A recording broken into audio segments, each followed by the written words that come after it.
नमस्कार नमस्कार नमस्कार, मेरा नाम है राजीव कुमार बजाज यानी आरकेबी और मैं हूं इस वक्त एडवोकेट प्रदीप नंबियार जी के साथ। प्रदीप जी नमस्कार। नमस्कार सर, नमस्कार। और आप सब लोगों को जय हिंद, जय महाराष्ट्र, जय भवानी, जय शिवाजी, वंदे मातरम। वंदे मातरम। एंड प्रदीप जी सबको अस्सलाम वालेकुम, सत श्री अकाल, गुड इवनिंग, और क्या Ni hao in Chinese, konnichiwa in Japanese. Please go ahead, sir. Aoriako Jabo to our viewers in East Africa, South Africa, the continent of Africa, wherever they speak Swahili. Wherever they speak Swahili, I love the way Pradeep ji says that, wherever they speak Swahili. It's absolutely lovely.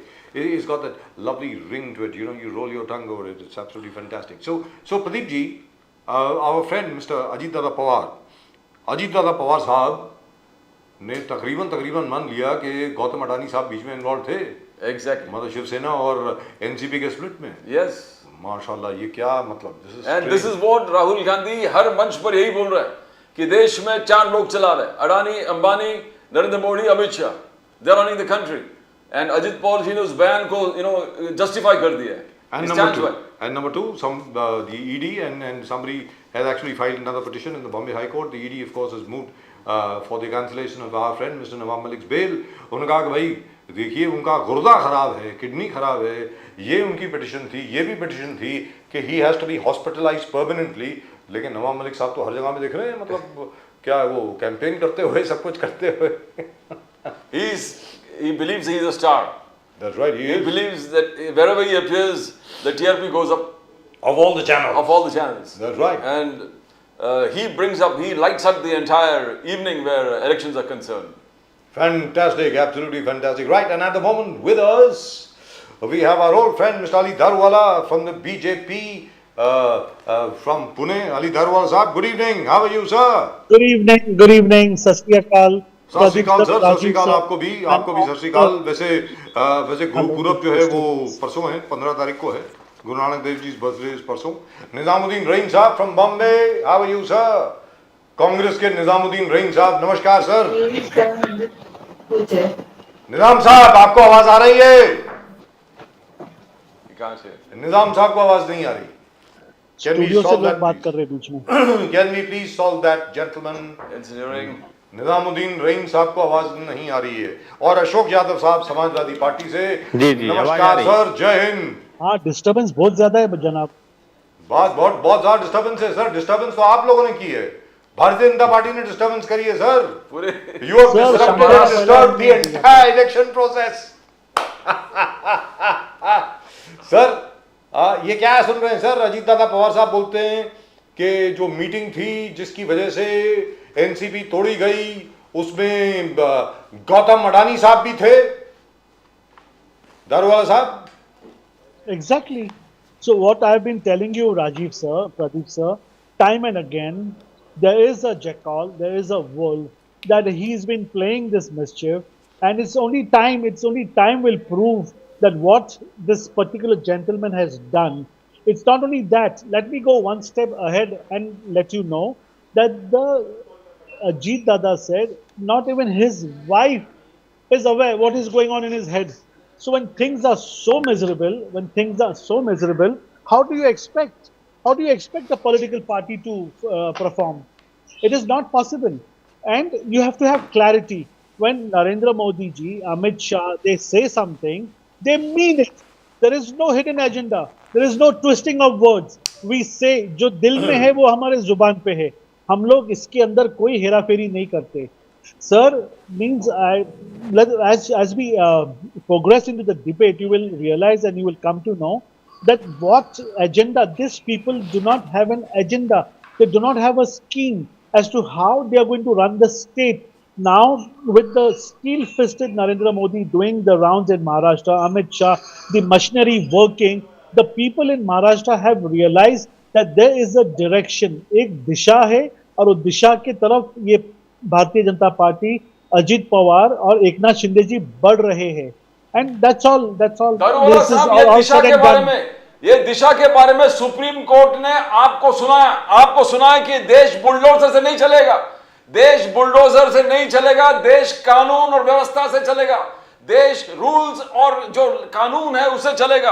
आप bulldozer लेके किसी के घर तोड़ नहीं सकते. Bulldozer के लिए कानून सुप्रीम कोर्ट ने गाइडलाइंस ले डाउन किया है। How do you see it? Is it a rap on the hands of the BJP? Daruwala साहब, Pradeep sir, once again, I have endorsed, I have supported what Honorable Yogi ji has done in Uttar Pradesh to bring law and order. We need a steel fist. Uttar Pradesh ke pura lawless tha, sir. I have traveled. Rajiv sir to belongs from North India. He will tell you how lawless it was. And this is the only language these people understand. Though bulldozer राज महाराष्ट्र में नहीं चलेगा, महाराष्ट्र के लोग जो है एक किस्म से न्याय का रूल का फॉलो करते हैं sir. Anyway, but what people who have been erased by the bulldozer are the people who have damaged the government property, and across the caste and creed, you can mark my words. So is the Supreme Court Yogi wrong? Raj, So are you saying the Supreme Court yes, is wrong? I am saying I endorse Yogi ji's rule, sir. तो Ali I Daruwalla am साहब, क्या आप not कह fencing रहे with my हैं words. कि उच्चतम न्यायालय ने जो आज डायरेक्शन दी है वो गलत है? मतलब उच्चतम न्यायालय गलत है, बीजेपी के मुताबिक सुप्रीम कोर्ट जो है वो गलत है, कहने का मतलब ये हुआ? See, apparently I know about the little bit, not as much as you know about the law, but little bit that I know, they just go by the rule book. Their rules are same from Kashmir to Kanyakumari, from West Bengal to Gujarat. They have the same stick, they have the same law. But as the region changes, as the water changes, like even in the olden days it has said, as you move to the Sir, north, we the have a apples are constitution, we sweeter. have to follow You it. move to the south, the तो मतलब आप coffee संविधान में भी tastier. विश्वास नहीं करते? So this इसका मतलब rule book ऑपोजिशन is के not लोग जो है वो working. सच Has बोल रहे to हैं ना? change from state to state. You don't even believe in the constitution. चलिए यादव साहब आपके पास आता हूँ. No. अली दारूवाला साहब को Speak आपने of the सुना, constitution. वो कहते हैं कि वो योगी जी को टोटल सपोर्ट करते हैं. मतलब बुलडोजर इंसाफ होना चाहिए, बुलडोजर जस्टिस होना चाहिए, इसके बावजूद कि सुप्रीम कोर्ट ने फटकार लगाई है आज बहुत बुरी तरह. यादव साहब बताइए. देखिए, इन्होंने दारूवाला जी ने बहुत काफी बातें ऐसे बोली जो कि बहुत ही आपत्तिजनक है. इन्होंने कहा कि उत्तर प्रदेश के लोग ऐसे ही लैंग्वेज समझते हैं जी. तो आप उत्तर प्रदेश के लोगों के लिए एक रेशियल कमेंट आप एक तरह से पास कर रहे हो कि उत्तर प्रदेश के लोग ऐसे ही लैंग्वेज समझते हैं. मतलब उत्तर प्रदेश के लोग मतलब इतने बुरे हैं कि उनको सीधे आप नहीं समझा सकते, उनको उसी लैंग्वेज में आपको समझाना है. दूसरी बात, इन्होंने कहा कि कॉन्स्टिट्यूशन जो संविधान महाराष्ट्र में लागू है देश का, वही संविधान उत्तर प्रदेश में लागू है, वही संविधान देश के समस्त राज्यों में लागू है. तो आप ये नहीं कह सकते कि महाराष्ट्र के लोगों को हम इस तरह सुधार करेंगे, उत्तर प्रदेश के लोगों को हम इस तरह सुधार करेंगे. और सरकार जो है संविधान की शपथ लेके बनती है. कोई भी सरकार अगर संविधान के बियॉन्ड जाएगी तो उस स्टेट में एनार्की हो जाएगी. तो तालिबानी व्यवस्था और योगी जी की व्यवस्था में मुझे लगता है ज्यादा डिफरेंस नहीं है. तालिबान में भी इसी तरह से जो धर्म गुरु होते हैं वो कोई आदेश देते हैं और वो धर्म गुरु के आदेश ही उनकी संविधान हो जाता है. उसी तरह से योगी जी का आदेश ही संविधान अगर माना जा रहा है उत्तर प्रदेश में तो ये एक तरह से अनार्की व्यवस्था है. दूसरी बात देखिए, संविधान कभी नहीं कहता है कि आप इलीगल तरीके से किसी को खुद जज बन के सजा दो. यही बात मानी सुप्रीम कोर्ट ने जो अपने जो 95 पेज का जो आदेश है उस पेज 95 पेज के आदेश में भी यही बात कही है कि आप जो अधिकारी हो और अधिकारी जज नहीं बन सकता, आप किसी को दोषी साबित नहीं कर सकते और आप किसी आरोपी को इस तरह से गैर कानूनी तरीके से उसका मकान भी नहीं गिरा सकते. सर आरोपी ही नहीं, अरे सर किसी दोषी का भी मकान, उन्होंने ये भी कहा है कोई कन्विक्टेड भी है उसका भी मकान आप नहीं तोड़ सकते क्योंकि उसको सजा सिर्फ जुर्म के लिए मिलेगी, उसके मकान के लिए नहीं मिलेगी. और फैमिली दोषी, पूरे फैमिली दोषी नहीं है. एक व्यक्ति के अपराध को पूरे फैमिली को आप पनिश नहीं कर सकते.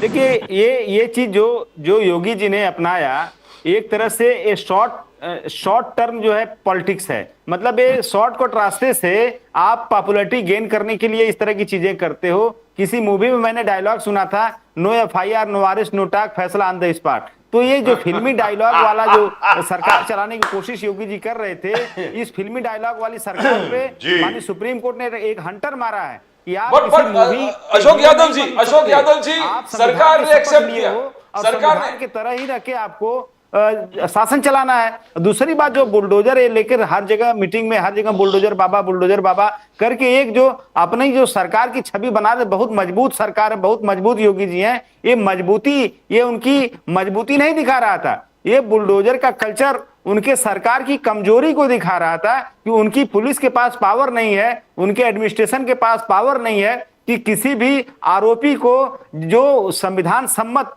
तरीके से जाके उसको सजा दिलवा सकें। आप तो ये कमजोरी, सिस्टम की कमजोरी दिखा रहे अशोक थे। Yadav ji, Samajwadi party is responsible. Samajwadi party ने ऐसे अराजकता वहां पर फैला दी है पूरे उत्तर प्रदेश में, इलीगल कंस्ट्रक्शंस, माफिया को सपोर्ट करना, हर जो इलीगल एक्टिविटीज में आपको रूट कॉज समाजवादी पार्टी मिलेगा। समाजवादी पार्टी रिस्पॉन्सिबल है अशोक यादव जी, मगर वो कहते हैं कि हम संविधान का सम्मान करते हैं, सुप्रीम कोर्ट का सम्मान करते हैं, बट समाजवादी पार्टी रिस्पॉन्सिबल है अराजकता, टोटल कंफ्यूजन के लिए। देखिए, ये हमारी सरकार में NYPD के तर्ज पे हमने उत्तर प्रदेश में अब तक की सबसे बेहतर पुलिस सेवा देने का काम किया।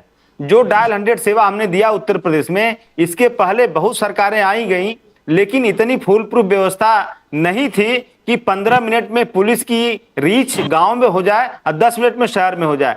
ये बेहतर प्रशासन, बेहतर शासन अगर कोई सरकार सीखना चाहती है तो 2012 से 2017 के बीच अखिलेश यादव जी की सरकार से सीख सकती है। लेकिन जो कानून का जो सरकार ने, जो संविधान ने हमें दिए हैं, तो उस संविधान के बियॉन्ड जाकर जो अनार्की आप फैला रहे हो और ऊपर से कह रहे हो कि आप जो है पिछली सरकार के द्वारा अराजकता फैलाई गई है। इस तरह की अराजकता मुझे नहीं लगता कि उत्तर प्रदेश के इतिहास में किसी भी सरकार में ऐसा हुआ हो। रह गई बात जो बार बार कहते हैं कानून व्यवस्था, आप अगर NCRB के डेटा देख लीजिए, उत्तर प्रदेश जो हालात है वो हालात देख लीजिए, कहीं से आपको ये नहीं लगेगा कि बेहतर कानून व्यवस्था हुई है। आप देखिए, आज की ताजा तरीन घटना है, सुल्तानपुर में कांग्रेस पार्टी के लोग जो यहाँ पे बुआई का सीजन चला, DAP खाद के लेकर के प्रदर्शन कर रहे थे, वहां का कोतवाल जाता है और अपनी वर्दी खुद फाड़ता है और फाड़ के कहता है हम तुम्हारे खिलाफ जो है FIR करवाएंगे। आज जो शांतिपूर्ण तरीके से प्रयागराज में जो PCS के छात्र हमारे हैं, जो कि मांग कर रहे हैं कि उनके साथ अन्याय न हो, सेम मतलब 2 शिफ्ट में परीक्षा न हो, नॉर्मलाइजेशन न हो, लेकिन वो अपनी जो डिमांड है वो सही तरीके से वो डिमांड अपना मांग रहे हैं, प्रदर्शन कर रहे हैं, लेकिन ये सरकार उन नेताओं को पकड़ के उस छात्र नेताओं को जेल में डाल रही है। तो आप पूरी अनार्की फैलाए उत्तर प्रदेश भाई। अशोक यादव जी, ये तो वही बात हो गई जो दारूवाला साहब ने कहा, ढोल गवार शूद्र पशुनारी सकल ताड़ना के अधिकारी, पूरे उत्तर प्रदेश के लिए लगा दिया इन्होंने कि आप पीटो इनको पकड़ के। ऐसा नहीं होता है साहब। भारत देश जो है वो कानून से चलता है, संविधान से चलता है। हर शख्स को यहां पर हक है का संविधान ने हक दिया है कि किस तरीके से वो कानूनन अपनी लड़ाई लड़ सके। निजामुद्दीन रहीम साहब, अब आपको आवाज आ रही है सर? जी बोलिए। जी निजाम साहब, ये बार बार अमित शाह साहब जो यहां पर आए, बार एक ही चीज दोहरा रहे हैं कि कांग्रेस ये कहती है कि दलितों की यानी शेड्यूल कास्ट की और OBC की जो रिजर्वेशन है, आरक्षण है, वो उठा करके मुसलमानों को दे देंगे। ये बार ऐसा क्यों कह रहे हैं सर? बताइए निजाम साहब। आज की तारीख में बीजेपी बुरी तरह से फेलियर गवर्नमेंट है पूरे देश में और राज्य में भी। अब इनके पास कोई चीज बचा नहीं है। अभी अली दारूवाला साहब ये कह रहे थे, हमारे समाजवादी के प्रवक्ता ने बड़ी अच्छी बात कही कि उत्तर प्रदेश के लोग जिस भाषा को समझते हैं, अरे इनसे कहिए दारूवाला, आपके पास कोई लीडर नहीं बचा है। आप योगी को आयातित करके महाराष्ट्र लाके उससे जो है गालियां बकवा रहे हो महाराष्ट्र की जनता को। इतने घटिया लीडरशिप इनकी है कि इनको किसी चीज पर विश्वास ही नहीं है। इनके पास ले देकर एक ही विषय बचा है कि हिंदू मुस्लिम करो, पाकिस्तान करो, इसके अलावा इनके पास कुछ नहीं है। अभी आज ही अजीत दादा इनके जो एलआई है उन्होंने इनकी सारी पोल पट्टी खोल के रख दी है। तो ये इनकी घटिया मानसिकता पूरा देश देख रहा है। ये सीधा धमका रहे हैं, ये कह रहे हैं कि उत्तर प्रदेश के लोगों को मालूम नहीं है क्या करना है। अरे जिस महाराष्ट्र में आप रहते हैं, इसका राज्याभिषेक करने उत्तर प्रदेश से पंडित काका भट्ट आए थे, तब छत्रपति शिवाजी महाराज का राज्य बना था। अली दारूवाला साहब, पढ़ो आप, बीजेपी के रो में बांटने का काम करना बंद कर दो। आप उत्तर प्रदेश से जाके सीखो कि उत्तर प्रदेश की पवित्र धरती में सैकड़ों देवता पैदा हुए हैं। आपको जब ये सब पता हो जाएगा तो आप अनर्गल बातें करना बंद कर देंगे। रिजर्वेशन, मुसलमानों को हटाओ, उनका घर तोड़ो, उनको बेइज्जत करो, इसके अलावा भी कुछ बहुत सारा कुछ संविधान ने दिया है। अभी तो आपको सुप्रीम कोर्ट ने सिर्फ लात मारा है, एक ही झटका दिया है आपको। अभी आप देखते जाओ, आपके साथ ये सारी चीजें, क्योंकि आप देश हित में कोई काम नहीं करते, आप समाज को तोड़ने के अलावा दूसरा कोई काम नहीं करते हैं, इसलिए आपको ये सारा चीज आज देखना पड़ रहा है। आप देश के संविधान को खुद बदलना चाहते हैं, देश के संविधान को आप मानते नहीं है। आप अलग अलग धर्मों के लोगों में नफरत पैदा करके अपने फायदे के लिए जो रोटी सेकते हैं अली दारू वाला, आप उसको बंद कर दीजिए। निजामुद्दीन जी, बिल्कुल प्राइम देश मिनिस्टर के मोदी अच्छे जी ने नागरिक आपको की हैसियत ललकारा से है, आपको ये ललकारा कि युवराज राहुल गांधी जी से कहिए कि सावरकर के बारे में कुछ बोले महाराष्ट्र में, सावरकर के बारे में राहुल गांधी जी, युवराज कुछ बोले महाराष्ट्र में। आप सिर्फ जाति से जाति और जाति में भेदभाव करके बांटना चाहते हो। देखिए, जब जरूरत होगी जरूर बोलेंगे। अभी महाराष्ट्र की जो जरूरत है उस पर बहस करो। अभी महाराष्ट्र की जरूरत जिस चीजों की है उस पर आप बात करिए, क्योंकि इनके पास कोई विषय नहीं है। ये वही विषय लाएंगे गड़े मुर्दे जिससे समाज में नफरत पैदा हो। आप इनसे कहिए कि अगर इन्होंने कुछ अच्छा काम किया हो देश की आजादी से लेके आज तक, तो अपनी अच्छाई बता दें, अपने किसी महापुरुष का नाम बता दें जिसने देश की आजादी में कोई काम किया हो, अपने किसी महापुरुष का नाम बता दें जिसने कुछ बहुत अच्छा किया हो समाज हित के लिए। अरे इन्होंने तो राहुल गांधी जी जाति और जाति में भेदभाव, जाति में झगड़ा, ओबीसी वर्सेस दलित वर्सेस एसी एसटी, जाति में भेदभाव क्रिएट कर, डिवीजन क्रिएट करने का कोशिश कर रहा है। ये मोदी जी का आरोप है आप पर। चारों तरफ नंगे हो गए हो, अब तो शर्म करो, क्योंकि पूरा देश आपके चाल चरित चेहरे को देख चुका है। अब आपकी भाषा, अब जिस तरह की भाषा आज आपके प्रवक्ता इस्तेमाल कर रहे हैं, ये पागलपन की निशानी है। आपके हार का पहला एजेंडा यही है कि आपके प्रवक्ता कुछ भी बकवास कर रहे हैं। निजाम साहब पूछ लेते हैं दारूवाला साहब से, दारूवाला साहब से पूछ लेते हैं सर। भगवान शिव का अपमान कर रहे हैं आप। उत्तर प्रदेश के धार्मिक नगरी के सभी देवताओं का भी आप अपमान कर रहे हैं। इसलिए पहले आप जाइए और अपने कैडर से सीखिए कि धर्म का कैसे हमको आचरण करना है और कैसे देश के संविधान को मानना है। अरे दारूवाला साहब, so are you being racist when you say people of Uttar Pradesh understand only bulldozer language?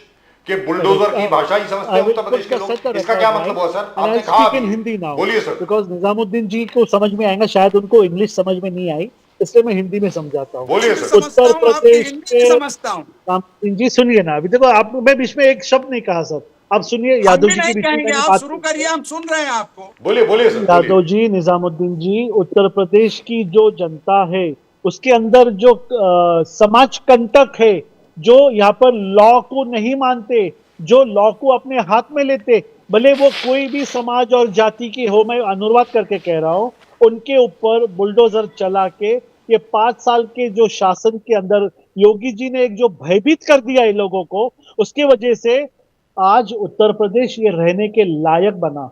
यहाँ पर जो समाजवादी पार्टी, उसके पहले कांग्रेस, अबू आजमी, ये सब क्या हो गया आपको मालूम है? It is on record.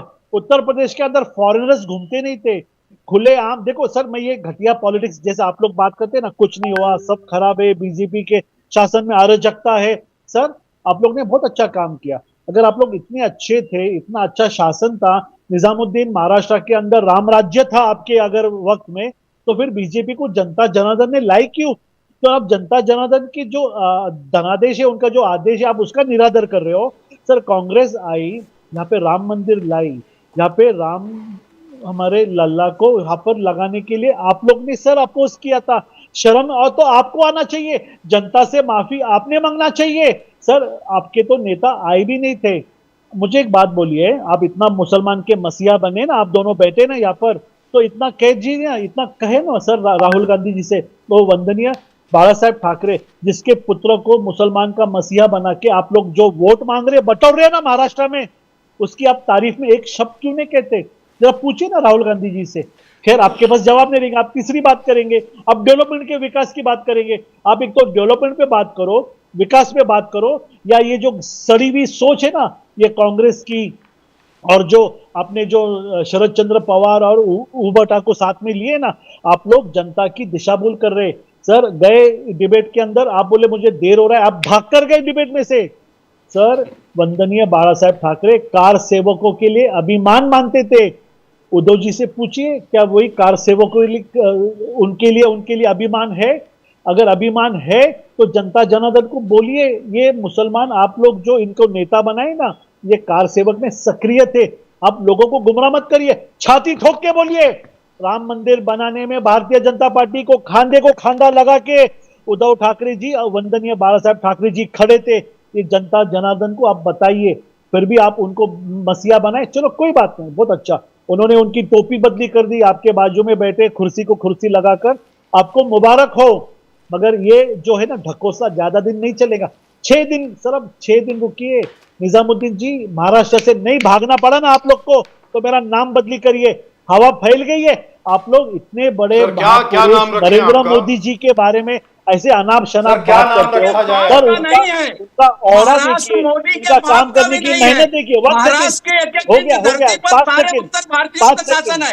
5 आप सेकंड, कभी ये 5 मत कहना कि 5 महाराष्ट्र छोड़ सेकंड। के भाग रहे हैं। आपकी भागेंगे, हैसियत नहीं है आप जो है बीजेपी ना की लोगों को कि गुमराह एक भी करने वाले उत्तर आपके भारतीय 2 को टक्के जो महाराष्ट्र से भगा सके। और अगर निजामुद्दीन आपको जी, हिंदुत्व 5 का सेकंड, विश्वास है, इतना 5 आपको सेकंड, घमंड 5 है, सेकंड, तो आप 5 बाला साहब सेकंड, का हिंदुत्व छोड़ के योगी के सर हिंदुत्व 5 के लिए सेकंड। आप भटक रहे हो। इसलिए नहीं, भाषा की मर्यादा का आप ख्याल योगी जी रखिए। ने लोगों को आप मंच जिस पे उत्तर लाया, प्रदेश की बात योगी करते जी ने हैं, लोगों को आपके मंच पे देवताओं लाया, के जो सोए हुए देवता सनातन हैं, धर्म हिंदुओं को भगवान शिव, जगाया। गणेश के ये वो पुत्री, योगी जी ने वो किया। भी हमारे ये यहाँ से लोगों को आते हैं। आपके मंच इसलिए से अपनी ये भाषा बात को को आप मर्यादा आगे में ब्रॉडकास्ट रखिए। करिए। आपके निजामुद्दीन बीजेपी जी 2 का मिनट यही ड्रामा है चालू हो कि गया, उसको चालू हो गया। अपनी आपके पास भाषा जवाब का नहीं ख्याल नहीं है है, निजामुद्दीन बस जी, आपके दूसरों पास के जवाब अगेंस्ट नहीं है, बात करने का। आपके पास अली जवाब दारोगा नहीं साहब, है, दो चीजें, मर्यादा आपके अपनी पास रखिए। जवाब दारोगा नहीं है। साहब, आपको दारोगा मर्यादा साहब, दो जो चीजें, सेना एक को आपने आप कहा लेके चल राम रहे हो ना, मंदिर, निजामुद्दीन राम जी, जो मंदिर, सेना को कार आप लेके सेवक, चल रहे हो ना, दारूवाला साहब, वंदनीय बाला साहब ठाकरे, इनका जय जयकार करिए।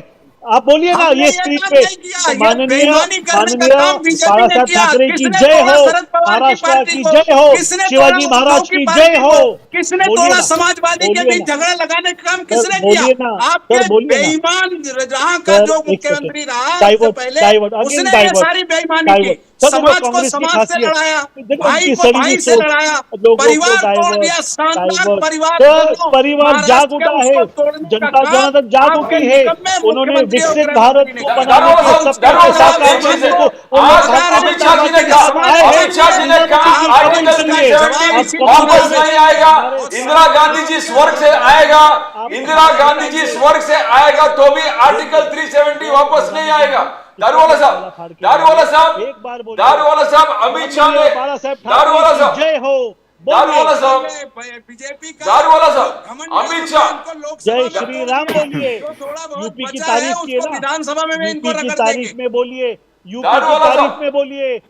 दारूवाला भगवान साहब, अमित शाह जी ने श्री आज राम कहा, की जय दारूवाला हो, साहब, अमित शाह जी बोलिए। टुडे, शर्म आती आप है क्या लगाते आपको? रहिए मैं जय, बोलता हूँ, हमको आप जो बोलिए। करना है हम कर रहे हैं, आप लगाते फिरिए, क्योंकि अमित शाह जी ने आज बचा कहा, है आपके इंदिरा पास। गांधी जी बाकी स्वर्ग से आपने आएंगे, समाज को दिया जय नहीं श्री है। राम। इंदिरा जी, लोगों से इंदिरा गलत गांधी जी राह स्वर्ग से झड़ रहे हैं, आएंगे लगवाते तो हैं। भी आप आर्टिकल जो है 370 समाज को वापस विभ्रमित नहीं कर आएगा। रहे हैं। सर समाज धर्म का के विभाजन नाम पर कर रहे हो, आप आडंबर वो तो करते हैं, तुम्हारी आप स्पेशलिटी है। लूट करते हैं, आप ये सारे हथियार डिबेट में बलात्कारी बनेगा। भ्रष्टाचारी यूपी में दर्जनों सर, आपके सुनिए सांसद, ना, क्या बात दर्जनों है। विधायकों के अशोक ऊपर यादव बलात्कार जी, का केस अशोक है। यादव जी, ऑनलाइन ऑर्डर की बात अशोक करते यादव हैं आप। जी, बोलिए, आज जय अमित श्री शाह जी राम। ने यहाँ पर कहा कि बोलिए। आर्टिकल इसीलिए 370 उत्तर प्रदेश की दफनाया जनता गया ने आपको कब्रिस्तान में धार्मिक सत्ता वापस दे नहीं दिया। आएगा। उत्तर इंदिरा गांधी जी प्रदेश स्वर्ग से का आ सकती है, धार्मिक मगर सत्ता आर्टिकल 370 अशोक यादव जी वापस नहीं आएगा।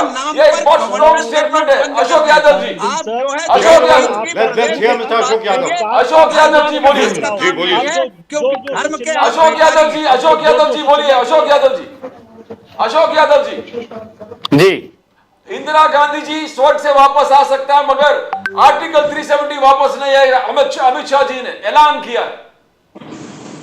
देखिए, अमित शाह जी हों या मोदी जी हों या योगी जी हों, इन लोगों का थोड़ा सा जो साइकोलॉजिकल डिसऑर्डर हो गया है 4 जून 2024 के बाद।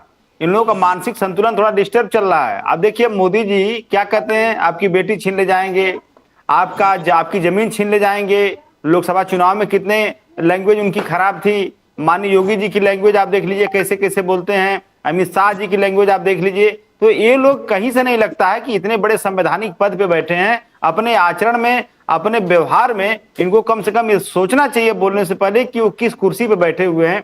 खैर वो नहीं सोच रहे हैं, कोई बात नहीं, लेकिन अभी हमारे भाजपा के साथी ने बहुत सारी बातें कही, भगवान राम के नाम पे जय श्री राम कर रहे थे। मुझे याद आ गया इनकी बात सुन के कि पहले के डाकुओं को होते थे, जब हम लोग पुरानी फिल्में आप देखेंगे, पुरानी फिल्में आप देखेंगे ना, तो उसमें डाकू जैसे चलते थे ना, जयकारा लगाते थे डाकू, और जयकारा लगा के गांव लूट लेते थे।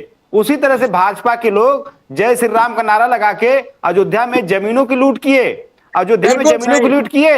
अयोध्या में आप देख लीजिए, वहां पे मैं एविडेंस के साथ बोल रहा हूं, माझा जमथरा गांव है, वहां पे जमीनों का इन्होंने जमीन जो है फील्ड फोर्स और आर्टिलरी प्रैक्टिस एक्ट के तहत वो जमीन सेना को अलॉट थी, आर्टिलरी प्रैक्टिस एक्ट के तहत। लेकिन उन जमीनों पे इन्हीं भाजपाइयों ने जब कब्जा कर लिया, उन जमीनों से उनका नोटिफिकेशन योगी सरकार ने वापस ले लिया। ये सेना की जमीनों को छीन लिए ये लोग। बताइए, देशभक्ति की बात करते हैं, मोदी जी जाते हैं दिवाली में वहां सेना के बीच जाके दीपक जलाने का नाटक करते हैं, यहाँ पे अयोध्या में सेना की जमीनें इन लोग ने हड़प लिया और नारा लगाते हैं जय श्री राम।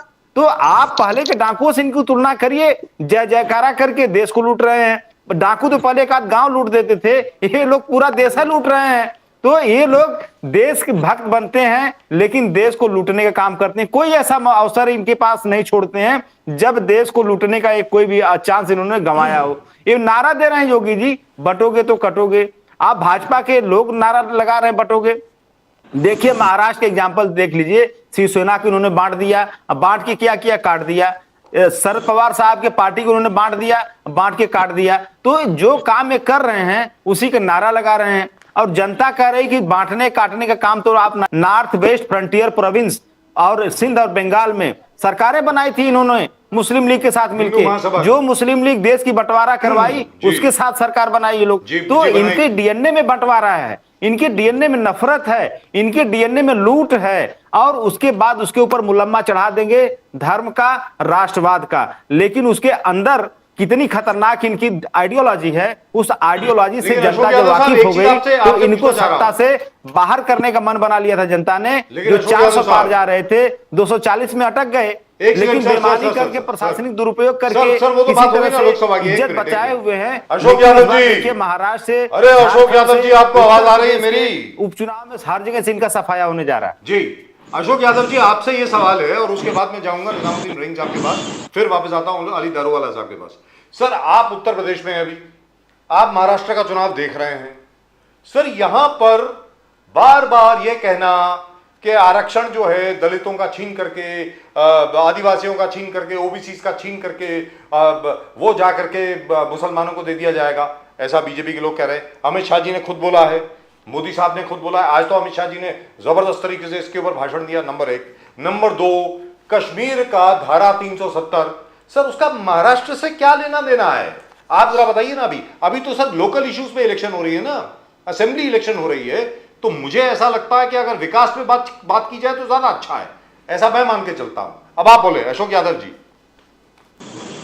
नहीं देखिए, मुझसे सवाल है, बोलिए सर, बोलिए। बोलिए। नहीं मैं बता देता हूं इनको सर, बोलिए। अभी मुसलमानों के वोट के लिए इनके सारे नेता यहाँ एक नारा लगा रहे हैं कि मुसलमान जो है वोट जिहाद कर रहा है। ये किरीट सुमैया से लेके इनके सब नेताओं का दावा है, इंक्लूडेड फडणवीस और दूसरे।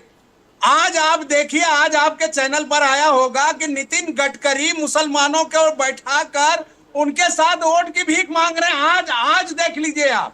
तो ये एक तरफ क्या इसीलिए इलेक्शन कमीशन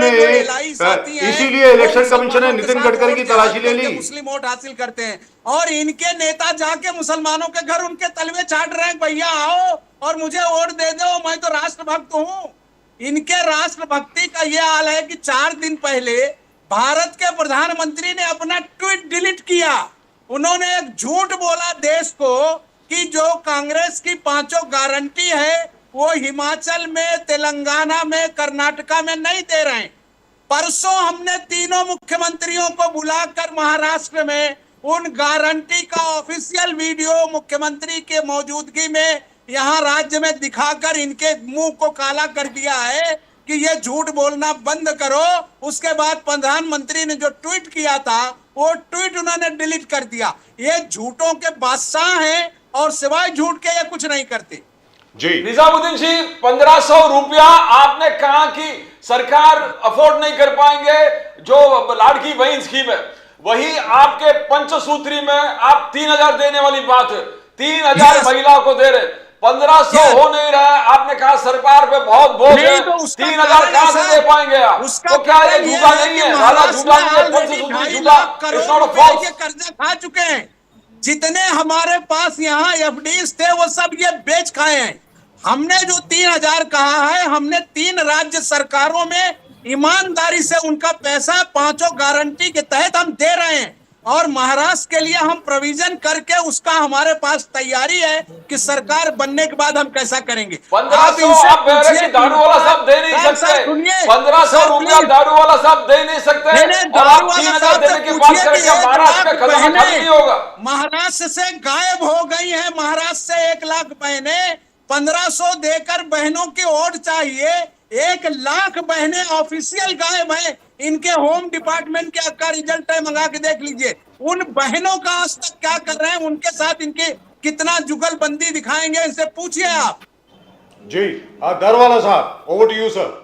आपने सुना अशोक यादव जी को और आपने सुना निजामुद्दीन वहीद साहब को। अब आप बताइए sir, but don't you think this Hindu Muslim thing has gone on long enough? ये हिंदू वर्सेस मुसलमान जरा कुछ ज्यादा नहीं हो गया दारूवाला साहब? अब इसको जरा बंद करें प्लीज। बोलिए दारूवाला साहब। सर सुनिए ना, 1 सेकंड। हाँ 1 सेकंड क्या सर, आप टाइम लीजिए, आप 2 मिनट लीजिए, 5 मिनट लीजिए, बहुत टाइम है, बोलिए। We have not spoken anything about Muslims, Hindu, this anarchy, this fight. I have not spoken anything about that. Neither has Sir, Mr. Amit Shah has spoken. One second. Mr. Amit Shah has said that the Congress wants to give reservations to Muslims, wants to take away the reservation of OBCs and SCs and wants to give that to Muslims. Mr. Amit Shah has repeated that at least twice today. अब आप बोलें sir, please go ahead. Rajiv sir, on record, you have that iPad with you. Wouldn't you endorse what Rahul Gandhi had said, sir, about reservation? Whose reservation? Who he wants to give? What about the population control? Rajiv sir, you are there. You speak fairly and you speak honestly. Don't you think what Rahul Gandhi sir had said? Isn't that the fact? He has only repeated what Rahul Gandhi sir has said. Point number 1. Point number 2, I am again repeating myself. We are not against any citizens of this country. We are so fond of Muslims over here. We had 5% vote share. Muslims के 5% vote share हमारे पास था। बेशक Nizamuddin sir ने जो कहा, कुछ लोकसभा के time में नाराजगी थी, यहाँ पे इकट्ठा वोट्स मुसलमानों के हमें नहीं मिले। That we have realized, we need to repair, we need to understand Muslims are equally important who have stayed here. They have stayed by choice. They are no less Indians than, as Nizamuddin sir, Yadav sir, you and Pradeep sir. There is definitely no difference. I am reasserting this statement. But nevertheless, there are these factors in Congress who are working to divide Muslims. I am again repeating myself. तो sir आप vote जिहाद क्यों बोल रहे हैं? I'm telling you, sir तो vote जिहाद बोलने की क्या जरूरत है? लगा दी।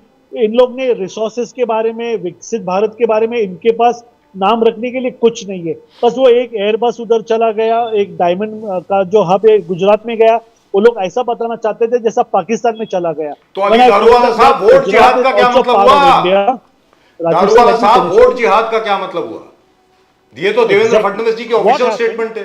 किरीट सोमैया साहब ने भी बोला है। हम लोग कुछ यहाँ पे के बोलते हैं क्या एक है तो सेफ है, जब ये लोग बोलते हैं मुसलमानों इकट्ठा हो जाओ, इनके सज्जाद नुमानी बोलते हैं सब लोग एक हो जाओ और बीजेपी को गिराने के लिए वोट करो, तो ये यूनिटी कॉल है, ये क्लैरियन कॉल है। जब हम बोलते हैं एक है तो सेफ है, तो वो देश को बंटने का काम है, और जब ये लोग बोलते हैं तो ये देश को क्या जोड़ने का काम है? इसके बारे में आप दोनों इनसे सवाल पूछिए। You are asking the wrong person the wrong question sir. ये लोग ने ये ऐसा ऐलान किया, इनके सज्जाद नुमानी ने ऐलान किया, इनके इमाम साहब ने ऐसा ऐलान किया, इनके मौलवी ने ऐसा ऐलान किया। जी। ये क्या जोड़ने की बात है क्या?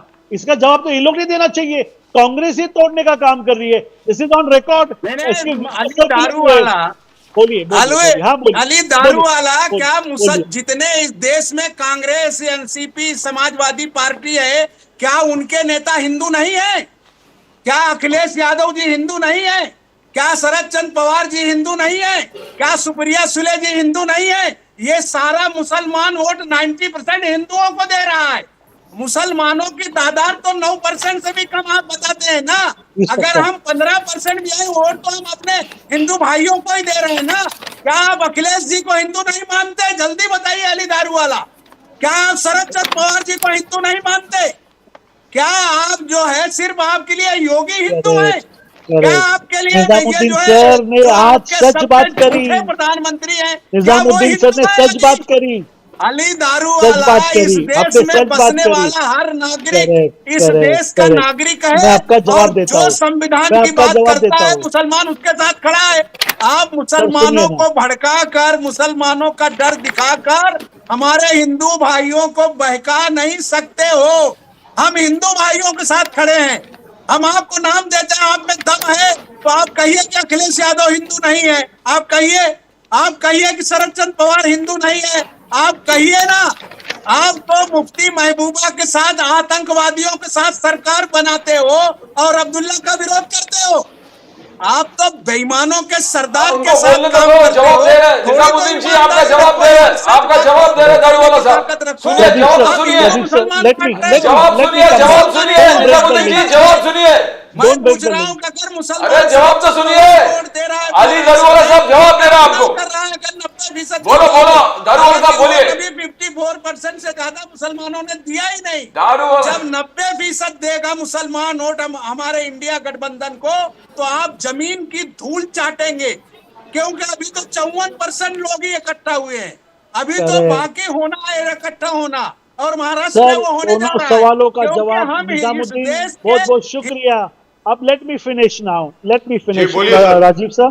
बोलिए। या ही सेड शरद चंद्र पवार जी, अखिलेश यादव जी, सुप्रिया सुले जी, ये अगर जीतते हैं ना, उनके पास सिर्फ एक वोट बैंक है।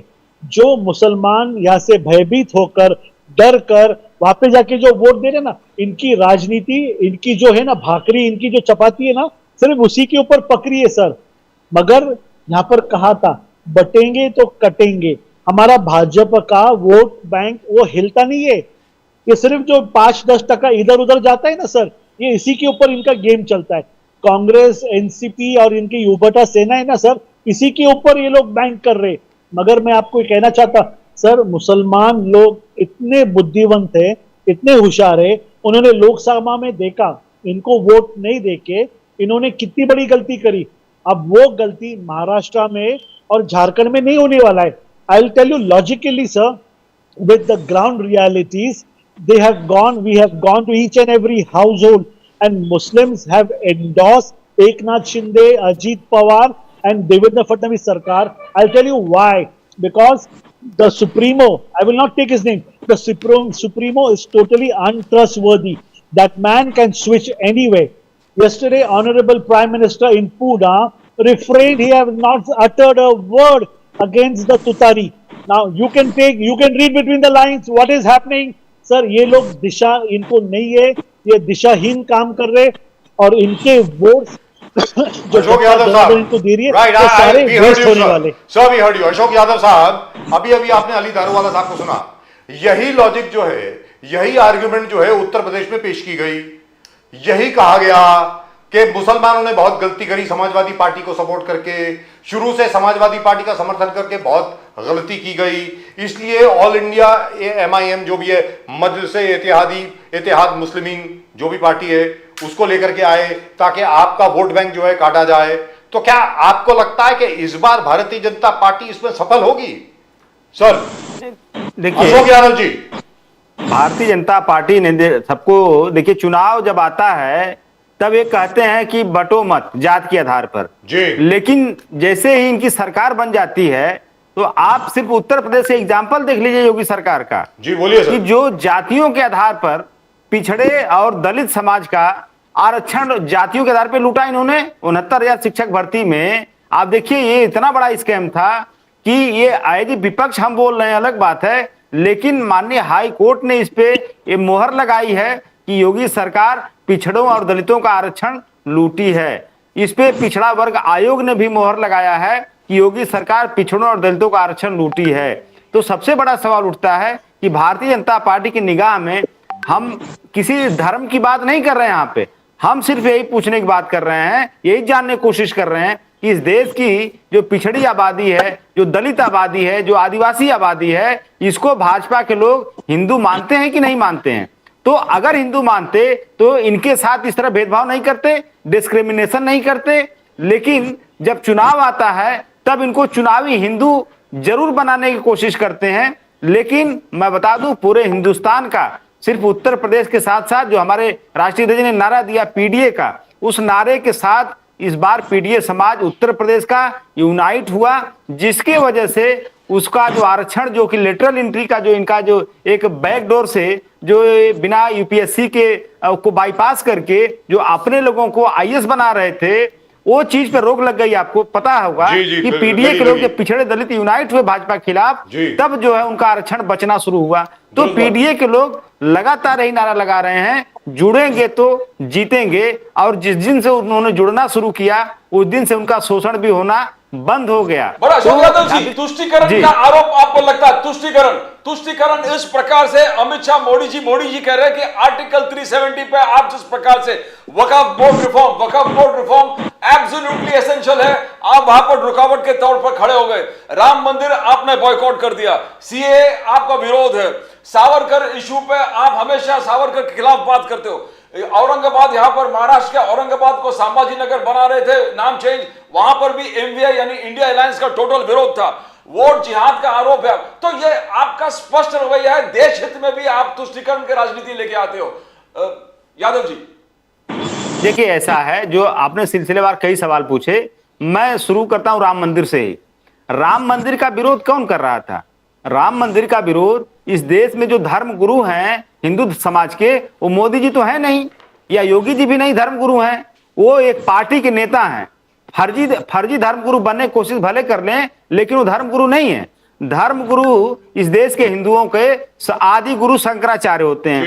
शंकराचार्य जी ने एकदम स्पष्ट कहा कि इस तरह का अपूर्ण मंदिर का जो शिलान्यास किया जा रहा, जो उद्घाटन किया जा रहा है, वो प्राण प्रतिष्ठा किया जा रहा है, ये शास्त्रों के विरुद्ध है।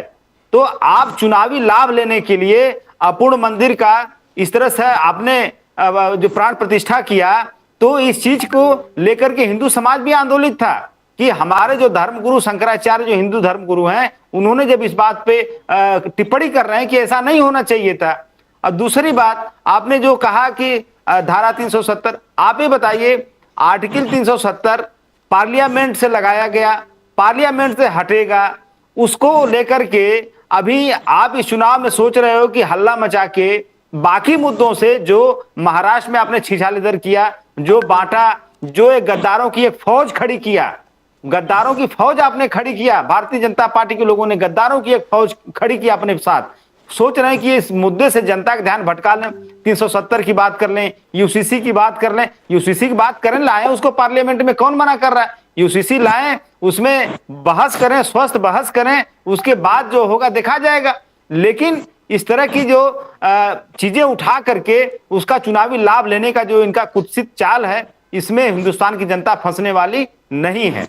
जी निजामुद्दीन जी, मैं आपसे पूछता हूं, अमित शाह जी ने आज कहा कि मैं डंके के चोट पर कह रहा हूं कि वक्फ बोर्ड रिफॉर्म्स होकर रहेगा, कोई इसको रोक नहीं पाएंगे। और वक्फ बोर्ड आप पूरे, आप केरल में देखिए एक आंदोलन से चला है, कर्नाटका में एक आंदोलन चल रहा है, तो क्या ये रिफॉर्म के खिलाफ आप क्यों हो? तुष्टिकरण की राजनीति यहीं पर आ रहे, को अच्छा चीज होता देश में, देश हित में कुछ भी अच्छा चीज होते हैं, आप विरोध होते तुष्टिकरण की राजनीति। निजामुद्दीन जी, आप उनसे पूछिए कि वक्फ बोर्ड की प्रॉपर्टी क्या सरकार की है, या सरकार ने 1 इंच जमीन वक्फ बोर्ड को दी है? ये जमीन खालिस मुसलमानों के आबो अजदाद की मिल्कियत है। आप उसके सिर्फ मेंटेनेंस और उसको बनाए रखने के लिए आपको है। आप जबरन धोखा देके आप उनके ट्रस्ट में घुसेड़ रहे हैं। आप मुसलमानों के 4 बड़े लोगों को अपनी मंदिरों में घुसाएंगे क्या मोदी जी? या मोदी जी की पार्लियामेंट में इनके जो हिंदू साथी हैं, आप उनसे पूछिए कि वक्फ बोर्ड में जो कुछ है वो उनका है क्या? या वो बोर्ड के अमेंडमेंट में जिस तरह की बेईमानी करना चाह रहे हैं, पूरे देश का जो सेकुलर समाज है वो खड़े होकर विरोध कर रहा है। और दूसरी चीज ये कि वक्फ बोर्ड की जो प्रॉपर्टी है, ये सारी की सारी प्रॉपर्टी आज भी हमारा कब्जे में आपके बेईमानी से है। आपका आप ये जो दिखाने की कोशिश कर रहे हैं, सब तो इन्हीं लोगों ने कब्जा कर रखा है। हमारे पास तो 10% जमीन भी नहीं छोड़ा है इन्होंने। जितनी बेईमानी ये कर सकते हैं वक्फ बोर्ड में, इन्होंने किया है। और सारे समाज ने जब ये पार्लियामेंट ज्वाइंट कमेटी बनकर आई वक्फ बोर्ड पर, तो वो सारे लोगों ने उसका विरोध में सारे एविडेंस के साथ दिया है। 3 करोड़ से ज्यादा लोगों ने ईमेल भेजा है। उसके बाद जितनी बैठकें हो रही हैं ज्वाइंट पार्लियामेंट कमेटी की वक्फ बोर्ड को लेकर, उसमें सारी बातें रखी जा रही हैं। तो ये तो टोटल बेईमानी है कि किसी की मिल्कियत है, उसको जबरन बेईमानी के नाम पे कब्जा करो और उसमें अपने लोगों को घुसेड़ो। ये कौन सा लॉ और कानून है इस देश का? लेकिन बरस से वो प्रॉपर्टी आज से नहीं है। इस्लामिक कवानीन हमारे प्रॉफिट के जमाने में निजाम साहब डोनेट किया था उन्होंने, लोगों के, गरीब लोगों के, जरूरतमंद लोगों को, मस्जिदों के लिए, मदारिस के लिए, आप उसमें जबरदस्ती कब्जा करेंगे? निजामुद्दीन रहीम साहब, तो फिर आप ये बताएं कि बार बार ऐसी स्टेटमेंट क्यों आ रही हैं? अलग अलग वक्फ बोर्ड के जो ऑफिस बेरर हैं, जो ट्रस्टी हैं, अजीबोगरीब स्टेटमेंट दे रहे हैं। जैसे वो कह रहे हैं कि पार्लियामेंट हाउस दिल्ली का, राष्ट्रपति भवन दिल्ली का, इंदिरा गांधी एयरपोर्ट दिल्ली का, वो सब वक्फ प्रॉपर्टी है और उसको हमें लेना। ये इससे तो बीजेपी की बहुत मदद होती है ना सर। तो क्या ये बीजेपी के लोग हैं जो करवा रहे हैं? बोर्ड की है, वक्फ बोर्ड उनसे मांग थोड़ी रहा है सर। जी। वक्फ बोर्ड ने उनको किराए पर दे रखा है, वो ईमानदारी से उसका पैसा बोर्ड को दे। वक्फ बोर्ड ने ये चैलेंज किया क्या कि राष्ट्रपति भवन दे दो, पार्लियामेंट दे दो या दूसरी चीज दे दो। वक्फ बोर्ड की लाखों हेक्टेयर जमीन से ज्यादा हिंदू मंदिरों के पास जमीनें पड़ी हैं सर। तीनों के पास 19.5 लाख हेक्टेयर जमीन है, आपके तीनों स्थानों को मिलाकर। रेलवे के बाद सबसे बड़ी जमीनें हैं। हमारी जमीनों पर इनका कब्जा है। अगर सरकार की कोई इमारत बनी है तो आप उसका भाड़ा भरिए, क्योंकि हमारे वक्फ बोर्ड। सर आप मुझे ये बताइए कि जैसे राष्ट्रपति भवन, एक सेकंड निजाम साहब, आपको मालूम है कि मैं बिना तथ्य के बात नहीं करता। और जहां आपने बिल्डिंगें बनाई है उनका भाड़ा भरिए। निजामुद्दीन रहीम साहब, मुसलमान, अरे निजामुद्दीन रहीम साहब सुन तो लीजिए सर, आपकी बात आ गई ना, आप 4 बार बोल चुके हैं वही बात। आप जरा मेरी बात सुनिए निजाम साहब, जरा बात सुनिए सर बात तो सुनिए। जो राष्ट्रपति भवन बना है, पहले वाइसरॉयज पैलेस हुआ करता था। अली दारूवाला साहब जरा ध्यान से सुनिए, अशोक यादव साहब आप भी सुनिए। वो रायसीना गांव हुआ करता था। वहां पे रायसीना गांव में सबको मुआवजा मिला, अंग्रेजी सरकार ने दिया। रायसीना गांव में 80% हिंदू रहा करते थे। हिंदुओं की जमीन थी जो राष्ट्रपति भवन की है और पार्लियामेंट की है। वहां उस वक्त तो वक्फ बोर्ड था ही नहीं। ये वक्फ बोर्ड तो बहुत बाद में जाकर के बना है। ये तो आज की तारीख में ये कैसे डिमांड आ सकती है कि उसका किराया हमें दीजिए? हमें तो ये लगता है कि जान करके बुलवाया जा रहा है ये।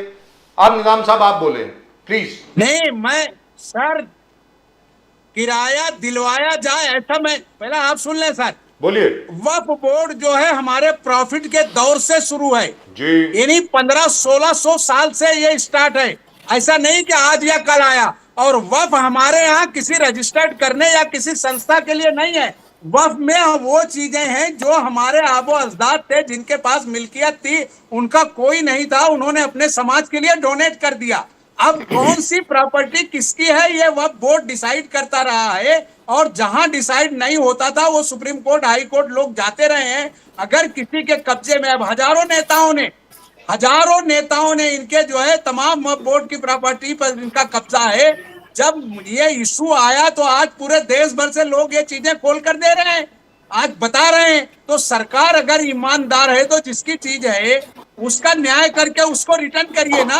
आप ये दिखाने का, ढोंग करने का, हिंदू मुसलमानों को बांटने का, क्योंकि अब इनके पास राम मंदिर का मुद्दा बचा नहीं है। हिंदुओं को मुसलमानों से लड़ाने का इनके हाथ में ये खिलौना दिख रहा Let's है go across कि to Ali दारूवाला मुसलमानों को साहब। जब इन जमीनों जी, से इनकी अब दारूवाला मस्जिदों साहब से, ये इनकी बताएं, दरगाहों से वक्फ बोर्ड हम एक्ट जो है, दखल वक्फ एक्ट जो है वो 1995 में आया, उसके बाद उसकी अमेंडमेंट हुई 2013 में। तो सर आप मुझे बताइए, ये राष्ट्रपति भवन और पार्लियामेंट वक्फ का कहां से हो गया? किसने वक्फ किया ये मैं जानना चाहता हूं, क्योंकि उसकी तो पूरी हिस्ट्री मैंने पढ़ी है सर, उसके ऊपर तो मैंने बहुत काम किया है। तो आप बताएं दारूवाला साहब। Sir, to set the बोलिए। record right, the Waqf Amendment Bill has got only three, not much, only three amendments in it. Firstly, we need to get a collector who understands revenue and the board. By default, these people have got no iota, no clue of revenue laws. Secondly, we want women, we didn't say Hindus, we say women from the Muslim community to come on the board. And the third and the last thing is on the panel, if you have local representation, not Hindus, local representation, they could be Hindus, there should be no bar on religion. These are the only three amendments that the parliament has tried to bring in. जी। यहाँ पे जगह खाने का, यहाँ पर मुसलमान हिंदू का बंटवारा करने का, सर ये सब झूठे बातें। देखिए कांग्रेस है ना सर, ये बार बार लोगों के मन में दिमाग में खुराफते डालता है। चलो कोई बात नहीं, इनका ये काम है, क्योंकि इनके पास एजेंडा नहीं है। ये हमने अगर किए लाड़की बहन का मान सम्मान तो वो अपमान है, इन्होंने दिया तो वो फिर बहुत बड़ा 3,000 रुपए ये इसका प्रोविजन करेंगे, फिर डेफिशिएट ये वो सब भूल जाएंगे। इनका ये झूठ लोगों के सामने आ गया। One more second before 8 o'clock, I want to unveil a very breaking news on channel right now. बोलिए sir. Now, Mr. Can't hear you sir। Yeah, right now we are unveiling, जैसा बोले ना राम मंदिर का मुद्दा खत्म हो गया। हाँ, राम मंदिर का मुद्दा खत्म हो गया, अब अभी नया मुद्दा शुरू हो रहा है जो भारतीय जनता पार्टी लेकर आ रही है। And on your prestigious channel let me unveil the new masjid that we are going to make next to Ram Mandir. Sir ये नई मस्जिद है और हुजूर पाक सल्लल्लाहु अलैहि वसल्लम के नाम से ये हमने वक्फ किया है। हमने उनको ये उनके नाम से, उनके मान सम्मान से हम ये मस्जिद बनाने जा रहे हैं। This is the new thing. अगर भारतीय जनता पार्टी मुसलमानों की दुश्मन होती तो ये 5 एकड़ के अंदर इतनी आलीशान मस्जिद नहीं होती। इसके वहां के ट्रस्ट ने इसका वेलकम किया है and this is going to be the masjid which is going to be next to Ram मंदिर।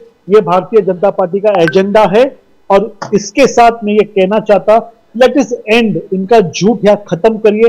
भारतीय जनता पार्टी ये मुसलमानों के हित में काम करने वाली सरकार है, क्योंकि जो रास्ता जाता है उस पर मुसलमान चलते, जो घर बटे उसके नीचे मुसलमान रहते, जो जल आ रहा है नल से वो मुसलमान पीते। यहाँ पर कोई भी समाज के अंदर दुष्टीकरण और भेदभाव माननीय नरेंद्र मोदी जी ने नहीं कहा। सर नरेंद्र मोदी जी का जो ऑरा है, जो उसका ताकत है और जो ईमानदारी सच्चाई से वो काम कर रहे, इनका एक ही नैरेटिव है, उनको झूठा बोलो, उनके काम को आप झुटलाओ। सर ऐसा नहीं होने वाला है। महाराष्ट्र की जनता जान चुकी है, इन्होंने झूठे मसीहा खड़े करे हैं। इस झूठे मसीहा के पीछे क्या, अगर कल ये इलेक्शन हारते तो बेशक मेरी ये बात आज 6 दिन पहले आपने लिख लेना, ये सारे लोग वापस बीजेपी के ऑफिस के बाहर कतार लगा के खड़े रहेंगे। But Dhanuka साहब, I want to just ask you one thing, एक चीज पूछना चाहता हूं। One चीज, राहुल गांधी जी खड़गे साहब बोल रहे थे the greatest threat to this country is from the BJP and the RSS, because you are poisoning the divisive जो politics है वो आपके तरफ से आ रहा है, बीजेपी और RSS के तरफ से, and you are the greatest threat to the nation, Rahul Gandhi. Exactly. जो अच्छा काम हो रहा है उसको आप अटैक करो, उसका फेक नैरेटिव को सेट करो। सर अगर आरएसएस ये बिगेस्ट थ्रेट है तो मुस्लिम राष्ट्रीय मंच जो 20 साल से इतनी सक्सेसफुली चल रही है इसको बंद कर डालते।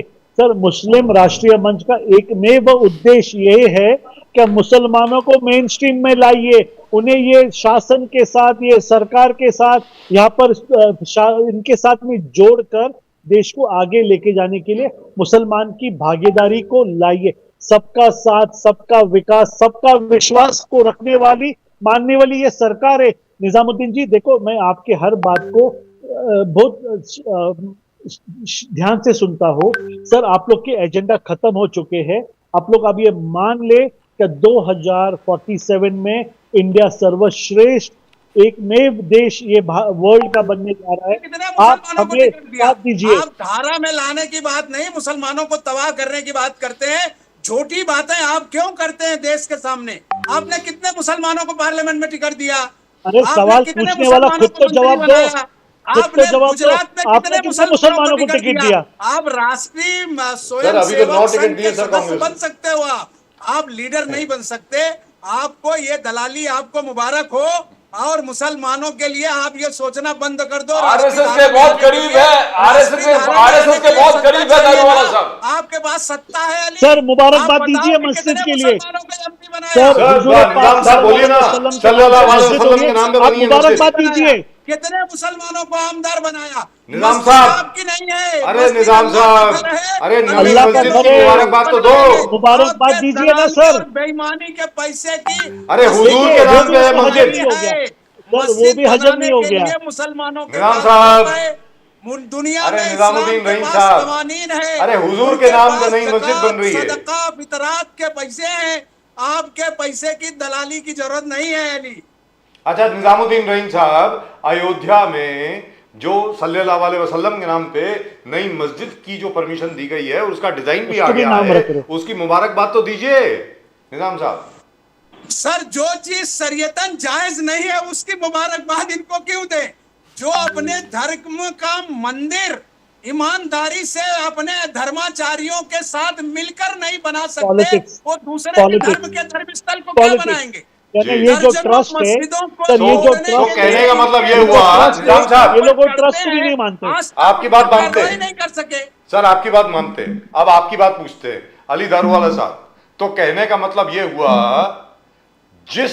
जो आरोप आप बार बार कांग्रेस पर लगाते थे कि अयोध्या में ये जान करके अब देखना बाबरी मस्जिद दोबारा बनाएंगे। चलो बाबरी मस्जिद का नाम आपने बदल दिया, आपने सल्लल्लाहु अलैहि वसल्लम के नाम पे आप मस्जिद बना रहे हैं, लेकिन मस्जिद तो बना रहे हैं ना। बोलिए अली दारूवाला साहब। एग्जैक्टली माननीय सुप्रीम कोर्ट का जो डिसीजन आया था जी। और वहां पर इनकी जो ट्रस्ट ने जो सुप्रीम कोर्ट के अंदर एफिडेविट एडमिट किया था कि if they are going to give us 5 acres for masjid, we are happy, we are satisfied, and this is how the petition was filed and it was revoked, and all this thing happened very amicably. The petitioners जिसने ये case लगाया था, उन्होंने इसे कबूल किया, इसे स्वीकार किया, और this was the court settlement. और ये कोर्ट सेटलमेंट से ये हो रहा है, यहाँ पे ये ट्रस्ट है और सारी चीजों के सारे अरकानों को ध्यान में रखते हुए वो पैसे मतलब जो मोदी जी वहाँ अब पे मस्जिद हमारे बना रहे हैं। कहने का माध्यम से मतलब जो ये हुआ। चंदा के माध्यम क्या से बात जो है जमा सर, होते हैं, वंडरफुल। वो माध्यम से और पाक पैसे से ये मस्जिद बन रही है। क्या इसका बात है। मुबारकबाद देने के बदले में ये इसको पॉलिटिक्स कर रहे, यानी वो ट्रस्टी भी झूठे, कांग्रेस सच्ची। सर जी। दुनिया अच्छा इनसे सर, आप झूठ अब रही आप है। चलते चलते ये बता दीजिए, क्योंकि 8 से जरा ज्यादा हो गया। Thank you so much for staying on. आप दोनों का मैं बहुत शुक्रगुजार हूं कि आप अभी भी रह रहे हैं यहाँ पे। सर अली दारूवाला साहब ये बताइए, आदरणीय सम्मानीय नवाब मलिक साहब जो हैं सर, वो तो हर जगह पे कैंपेन कर रहे हैं, फर्स्ट क्लास है वो तो बिल्कुल। उनको तो मेडिकल ग्राउंड्स पर उनको ये कहा गया था कि उनका एक गुर्दा फेल हो गया, किडनी उनकी फेल हो गई है, तो वो बेचारे तो मतलब हॉस्पिटल से बाहर नहीं निकल सकते, तो वो तो हर जगह कैंपेन कर रहे हैं। अब ईडी ने कोई पिटिशन दाखिल करी है, किसी और ने भी दाखिल करी है, भाई उनकी बेल कैंसिल की जाए। तो इसमें गवर्नमेंट क्या कर रही है सर? होम मिनिस्ट्री तो अभी भी आपके पास है, इंटरिम गवर्नमेंट अभी भी आपकी है, होम मिनिस्टर आपका है, दोनों जगह पे, महाराष्ट्र में भी और दिल्ली में भी। तो क्या उनकी बेल आप कैंसिल करवाएंगे दारूवाला साहब? Exactly, you will be surprise Rajiv sir. माननीय देवेंद्र फडणवीस जी ने ऑफिशियल स्टेज के ऊपर ये कहा है, क्या it is a total no, we do not accept this, and we have fielded our candidate over there from that area. Sir, bail because cancel we कराएंगे are उनकी not या नहीं? endorsing Nawab Malik, and I am repeating on your channel officially, he is not the choice of the Mahayuti. Sir, and bail he will उनकी suffer, आप cancel he will कराएंगे या suffer, नहीं? and we are not endorsing him. You know, Rajiv sir, Pradeep sir, how vehemently I have done debates for 2.5 years, where I was even given security for speaking so openly about this देशद्रोही। मैं ये word use कर रहा हूँ, देशद्रोही। निजामुद्दीन जी, एक नाथ शिंदे जी का slogan है, इतना केलं काम भारी, केलं काम भारी, आधा पुढची तैयारी, पुढची तैयारी, यानी कॉन्फिडेंट है निजामुद्दीन जी। मायावती कॉन्फिडेंट है, वापस मायावती, फिर मायावती सरकार। निजामुद्दीन जी, निजामुद्दीन जी, सर आवाज नहीं आ रही। एकनाथ शिंदे जी ने कहा कि केला काम भारी, अतः पुढची तैयारी। मोदी जी ने कहा महाराष्ट्र में फिर मायावती सरकार। बोलिए। 23 तारीख को हमारी गवर्नमेंट बन रही है। आपको सर आज से इनविटेशन है। आप 23 तारीख को देखेंगे, आपके चैनल पर हम डिबेट करते मिलेंगे। सरकार शानदार तरीके से बन रही है हमारे तीनों दलों की। आपको उसका निमंत्रण आज से ही दे के रखते हैं सर। क्या बात है, धन्यवाद। मुबारक हो। Okay sir. मुबारक हो। चलिए, thank you so much gentleman. Ali Daruwalla साहब, always a pleasure talking to you. Thank you so much, sir. And by the way, could you WhatsApp the picture of the new mosque which is about to be built in Ayodhya? It'll be nice. Sir, इसको WhatsApp कर दीजिए ना sir, please. Yeah, done. Thank you so much. And can we have hang on, Mr. Daruwala, please don't go away. Can we have that picture of Mr. Daruwala with the Prime Minister? The Prime Minister was in Pune. There's a lovely picture of Mr. Daruwala with the PM. I would like to see that. Oh, there it is. There it is. Yes. Look at that. Look at that. This is so Fantastic. beautiful. This is so lovely. He's doing a lot of great job. देखिए. Fantastic. Daruwala साहब, क्या बात है साहब. अरे sir, जबरदस्त. Fantastic. Really and truly lovely. Daruwala साहब. Thank you. Thank you, Rajiv sir. Very, very, very good. Really and truly wonderful. Daruwala Sahab, thank you very much. Really and truly lovely. But the only thing is, I still haven't got a proper answer for what's going on with this Waqf board. I think all of you guys, especially the BJP, I think you probably are instigating all these Waqf chaps to come out with these statements कि राष्ट्रपति भवन भी हमारा है, parliament भी हमारा है, Indira Gandhi airport भी हमारा है। आपको मालूम है पूरा हिंदू कंसोलिडेशन होगा उसके बाद।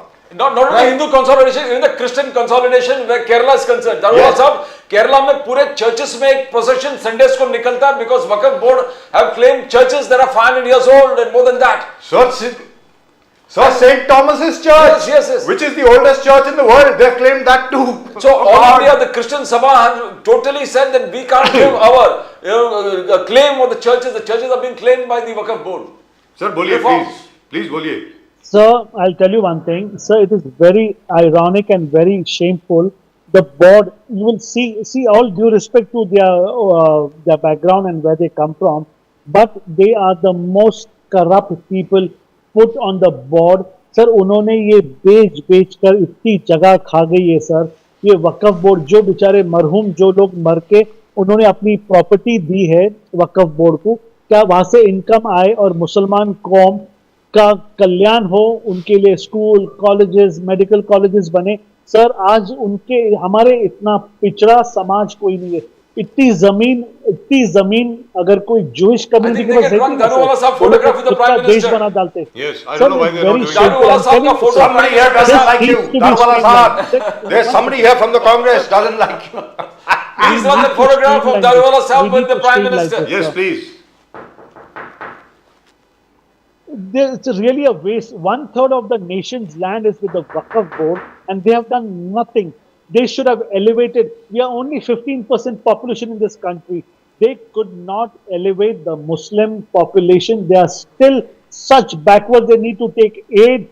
So much land. Had any other community, I'm repeating myself, they would have formed another nation. 5 lakh square kilometers in the country is 1/3 of the country. And it is shameful. These people need to go. We need to have proper elections. We need to have a proper board, educated people, revenue people, ladies, and so that this can benefit the community. So one thing That's before all before I would let like you to go, there's one thing I have to say this for the information of our viewers, what Pradeep ji just mentioned, and it's very important. So Saint Thomas, one of Christ's own disciples, one of the 12 disciples of Christ, he came to India in Kerala. He established a church in a place called Pathanamthitta district, Ejara Palikal. Saint Thomas established that church in 54 AD. It is the first church in the world. सबसे पहली church. इसी तरीके से केरल में by the way सबसे पहली मस्जिद भी है, मस्जिद भी है। सल्लल्लाहु अलैहि वसल्लम के जो सबसे पहले जो फॉलोअर्स थे वो केरल में आए थे, उन्होंने साहबी। So they have claimed Saint Thomas's church 54 AD. I mean, that church was established by Saint Thomas himself. I mean, come on. What is this? बोलिए sir, please. Sir, the aggression, see, history needs to be rewritten. The new education policy is going to do that. These people came here by way of aggression. The Hindus, they were the most disciplined, the most peace-loving people. They were taken over. Just the other day, I was seeing that Alauddin Khilji and what they have done to the Rajputs, how they have, trampled upon their pride, how from Kashmir to Kanyakumari, they have taken over the country and they feel that this is our land and they have conquered it by धोखाधड़ी, by fighting, by aggression. Sir ये peaceful loving country था sir, यहाँ पे aggression नहीं हुआ, यहाँ पे हमारे राजपूत, हमारे जो राजाओं ने यहाँ पे इनको प्रॉपर एक डिफीट नहीं किया करके सारा देश ये लोग ने इनके बाप का बना के रखा है, जो गलत है। अगर आप हकीकत में जाओ ना सर, ये देश जो है ना, ये भारत देश, ये सनातनियों का है सर, उनसे छीना है और आप बोलते हैं कि हमारी जगह है, ये हमारा है, वो हमारा है, राष्ट्रपति भवन हमारा है। बेशक सब इनका है ना सर, इनको तो किसी ने रजिस्टर ही नहीं किया ना सर, मगर हकीकत जो है ना, इनको इनकी जगह वापस मिल रही है तो इनके दिल से जलापा निकल रहा है। वक्फ बोर्ड के अंदर अगर आप हकीकत में देखेंगे, सारी जगह इन्हें वापस उनको देना पड़ेंगी जिससे इन्होंने छीनी है। Right, thank you so much, sir, and all the very best to you. And we'll of course be back over here on the 20th and on the 23rd with you. I hope on the 23rd you will join us, whatever be the result. Either the BJP wins, and by the way, here I must say this again, Pradeep ji. Yes, बिल्कुल sir. Mr. Daruwala was the one person who kept telling me again and again and again, Yes, yes. there is going to be a completely surprising result in Haryana. Yes, he did. Don't go by what बिल्कुल। everybody is saying. क्योंकि मैं ये बोल रहा था कि हरियाणा में कांग्रेस जीत गई भाई। Yes, you were, and he was. और दारूवाला साहब ने बोला, Continuously. दारूवाला साहब ने बोला अभी रुको, रिजल्ट का रुको रुको रुको रुको। You will be surprised. That's what he was saying. You will be surprised. जी, और 11 सीट ज्यादा मिली, 47 सीट मिली बीजेपी को, 36 सीट मिली कांग्रेस को। तो amazing. So ever since then I have stopped predicting elections. चुनाव को मतलब चुनाव के बारे में भविष्यवाणी करनी मैंने छोड़ दी है।